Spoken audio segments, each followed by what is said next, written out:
जी हाँ दोस्तों, नमस्कार। तो सबसे पहले मैं अपने सभी विद्वान साथियों को, विषी बहनों को, सभी प्रिय विद्यार्थीगण को, जो हमारे मित्र या विषी बहनें नाना प्रकार के कॉम्पिटिटिव एग्जाम की तैयारियां करते हैं, उन सभी को जितेंद्र क्लासेस की इस ऑनलाइन कक्षा की तरफ से और मैं अपनी तरफ से आप सभी लोगों को बहुत बहुत अतल दिल की गहराइयों से स्वागत करता हूँ, साधुवाद देता हूँ, अभिनंदन करता हूँ। प्रिय दोस्तों, जैसे कि आप जान पा रहे हैं कि आपका हिंदी ग्रामर का जो बिंदु चल रहा है, वर्ड विचार सीरियल वाइज चल रहा है, जो हमारे उत्तर प्रदेश पुलिस भर्ती की तैयारियां कर रहे होंगे विद्यार्थीगण। तो उन विद्यार्थीगण से मेरा अनुरोध होगा जो उत्तर प्रदेश पुलिस भर्ती की तैयारी कर रहे होंगे विद्यार्थीगण, इसके अलावा भी प्लेलिस्ट में यदि आप हिंदी पढ़ना चाहते हैं, कोई चार्ज नहीं है, कोई शुल्क नहीं है। जो शुल्क देने के बाद भी इतने अच्छे से कंसेप्ट क्लियर नहीं होते हैं, एक बार जाकर आप विजिट करिएगा चैनल पे। प्लेलिस्ट में सारी वीडियो पढ़ चुकी हैं, प्लेलिस्ट में नए पैटर्न के आधार पर जाके देखिएगा दोस्तों। मेरी ये गारंटी है कि आप जरूर पढ़ने के बाद कुछ ना कुछ आपको नया मिलेगा, और एक बार देखने के बाद वीडियो आप छुप छुप कर देखोगे, मेरी ये गारंटी है। तो आइए विद्यार्थीगण, आज हम पढ़ने वाले हैं क्या, उच्चारण स्थान के आधार पर वर्णों का वर्गीकरण। जी हाँ, क्या दोस्तों, उच्चारण स्थान के आधार पर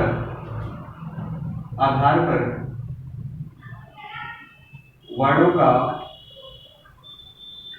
वर्गीकरण। उच्चारण स्थान के आधार पर वर्णों को कितने भागों में विभाजित किया गया है?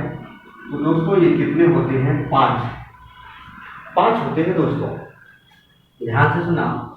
जैसे अगर हम कहें उच्चारण स्थान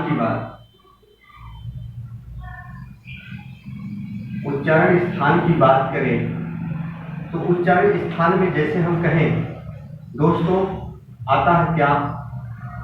कंठ, तालु, मूर्धा, दंत, और क्या होता है? ओष्ठ होता है। लेकिन अगर हम कहें उच्चारण स्थान ना कहकर इनका नाम क्या होता है, नाम की बात करें तो कंठ ना कहकर होता है क्या दोस्तों? कंठ है, तालव्य, मूर्धन्य, दंते, ओष्ठ है, ये होते हैं। तो उच्चारण स्थान के आधार पर वर्णों को 5 वर्गों में विभाजित किया गया है। 1, 2, 3, 4, 5। तो जरा देखो, आपके सामने है रिजल्ट, ये दे रहे,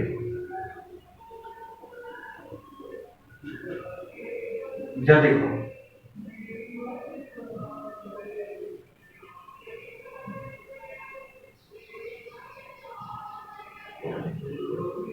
ये विद्यार्थीगण, इसका मतलब ये होता है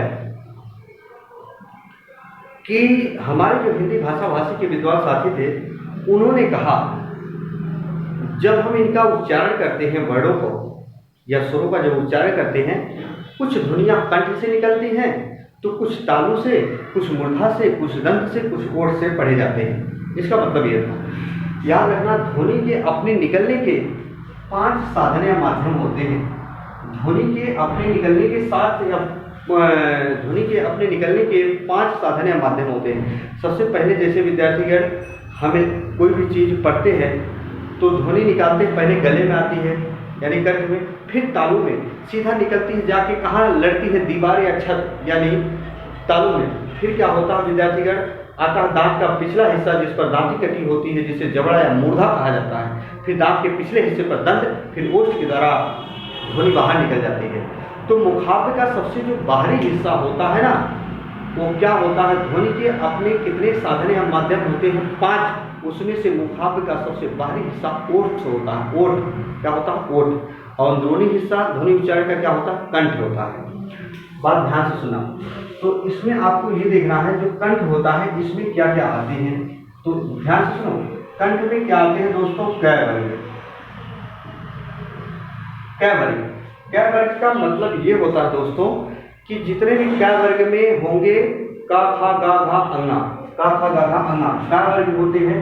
इसमें याद रखना इसके साथ साथ स्वर कितने आते हैं, आ स्वर आता है, इसके साथ साथ विसर्ग आता है, याद रखना विसर्ग। इसके बाद प्लस क्या आता है विद्यार्थीगण, है को क्या कहा जाता है, एग्जाम में बार बार आता है, तो है को काकल्य वर्ण कहा जाता है, अधिजीवा कहा जाता है, इसी को काकल्य वर्ण कहा जाता है। ये प्रश्न आपके एग्जाम में आता है, काकल्य वर्ण या इसका नाम जो होता है अधिजीवा होता है। अधिजीवा का मतलब होता है विद्यार्थीगण जुबान, है ना, जुबान क्या होता है, जुबान कहते नहीं जुबान खींच लेंगे बोलती बंद हो जाएगी। जिस दिन जीभ जड़वित और स्तंभित हो जाएगी, आपकी जीभ एक जगह रहेगी, हिले डुलेगी नहीं, एक जगह स्थिर हो जाए तो आप गूंगे हो जाओगे। यदि गूंगे हो जाओगे तो बहरे भी कहलाओगे। ये प्रकृति का नियम होता है दोस्तों। कभी जो गूंगा व्यक्ति होता है, जो बोल नहीं पाता, प्रकृति उसको बहरा भी बनाती है, क्योंकि जो बोल नहीं सकता, यदि तुम्हारी बात को यदि वो सुन ले, आप किसी से उसकी बुराई कर रहे हो, अगर वो जान जाए तो याद रखना बोल तो नहीं पाएगा, लेकिन वो आपको याद रखना हत्या के घाट पर उतार सकता है। ये बात होती है। तो ईश्वर की महिमा, जिसे उन्होंने गूंगा बनाया उसे बहरा भी बनाया। जो सुन नहीं सकता तो याद रखना वो बोल भी नहीं सकता। आइए जब देखते हैं का वर्ग आ विसर्ग और आ है को काकल्य वर्ण कहा जाता है। नाम में अधिजीवा आया जुबान। तालु में क्या आता है दोस्तों, च वर्ग। च वर्ग में क्या आता है, च छ ज झ इया, और इसके साथ साथ क्या आता है विद्यार्थीगण, स्वर ई या आता है, सा आता है। च वर्ग आता है ई या और सा आता है। ये तालव्य सकार में आते हैं, याद रखना तालु उच्चारण स्थान में। मूर्धा में आता है क्या, ट वर्ग। ट वर्ग में मूर्धा उच्चारण स्थान आता है ट वर्ग, और इसके बाद विद्यार्थीगण र आता है, री आता है, और याद रखना मूर्धन्य सकार आता है। इतना याद रखना। इसके साथ साथ दोस्तों दंत में आता है त वर्ग। क्या आता है, त वर्ग। इसमें आता है ल, उच्चारण स्थान में आता है ली, इसके बाद ये आता है दंत सकार। जी हाँ, ओष्ठ में आता है प वर्ग, यानी जब हम इनको पढ़ते हैं तो हमारा ओष्ठ स्पर्श करता दोनों, पा फा बा भा मा। तो जरा देखो प वर्ग ओष्ठ होता है। अब इसमें क्या आता है, ऊ और ऊ, हमारा ओठ गोल घूमता है, ओठ ऊ।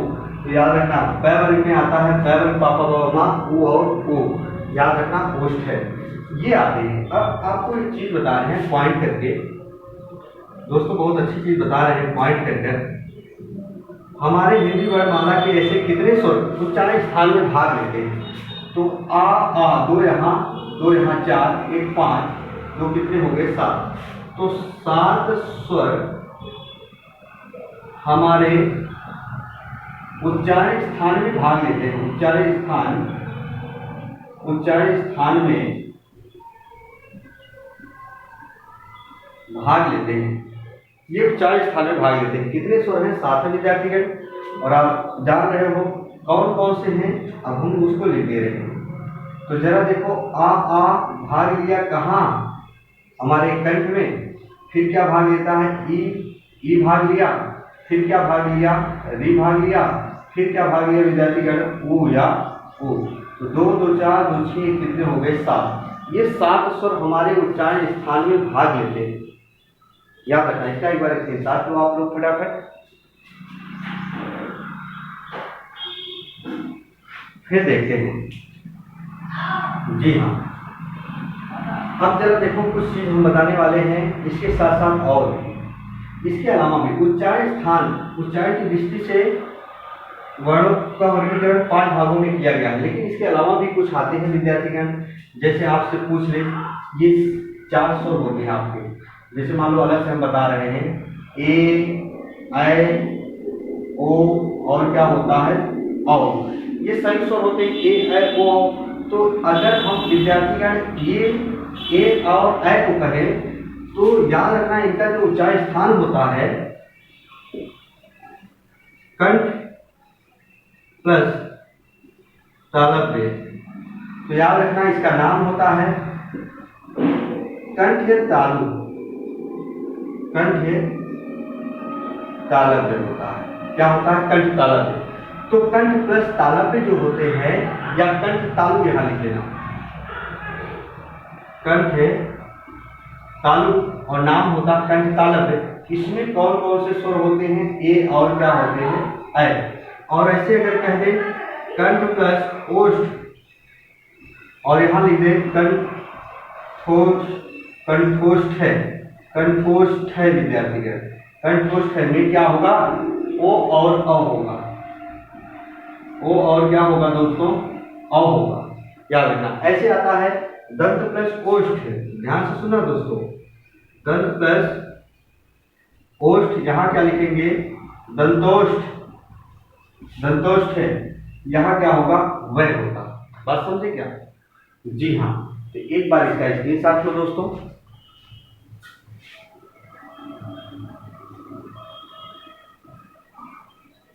ऐसे ही आपको पढ़ना है, बहुत विधिवत पढ़ना है विद्यार्थीगण, इसकी साथ लीजिए। और मैं आप लोगों को बता देना चाहता हूँ, आपकी उत्तर प्रदेश पुलिस की कक्षा फिर से बता देता हूँ, स्टार्ट हो चुकी है विद्यार्थीगण। हिंदी की तैयारी मेरी जिम्मेदारी है, परेशान मत होना। निःशुल्क सेवाएं हैं, प्लेलिस्ट में वीडियो पड़ी है, जाके देख लीजिएगा। और इसके साथ साथ विद्यार्थीगण आज हम अपनी कक्षाएं यही विराम देते हैं, और फिर हम पढ़ेंगे। अब व्यंजन की बारी आ गई, और बहुत महत्वपूर्ण होगा स्पर्शी व्यंजन। वहाँ से जहाँ लगभग 100 प्रश्न बनेंगे, वो आपकी जिम्मेदारी है पढ़ना। तो बस दोस्तों, यदि वीडियो अच्छी लगी हो तो लाइक और सब्सक्राइब करना ना भूलें। तब तक के लिए मित्रों, जय हिंद, जय भारत।